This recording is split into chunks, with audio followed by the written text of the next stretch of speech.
చాలా మంచి ఉద్దేశంతో, చాలా ప్రార్థనతో, చాలా ప్రయాసతో ఈ యొక్క క్యాండిల్ లైట్ సర్వీస్ని దేవుని బిడ్డలు ప్లాన్ చేశారు.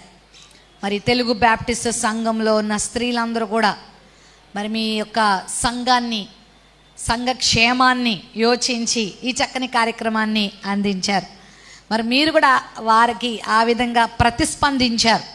మిమ్మల్ని అసలు అభినందించాలి, వారికంటే ముందు మిమ్మల్ని అభినందించాలి. ఎందుకంటే దేవుని సన్ని మీరు ప్రేమించి వారికి దేవుడిచ్చిన ప్రేరణకు మీరు కూడా విధేయత చూపినందుకు మీరు కూడా అభినందనీయులే. క్రిస్మస్ సంతస దినాల్లో మనం ఉన్నాము. మనకు తెలుసు ఈరోజు మనం జరుపుకుంటున్న ఈ పండుగ కేవలము మీ గుంటూరు వరకే పరిమితం కాదని, ఆంధ్రప్రదేశ్కే కాదని, కేవలం భారతదేశానికే కాదని, ప్రపంచంలో ఇప్పుడు 200కు పైగా దేశాలు ఉన్నాయి. ఈరోజు మనం ఏ దేశం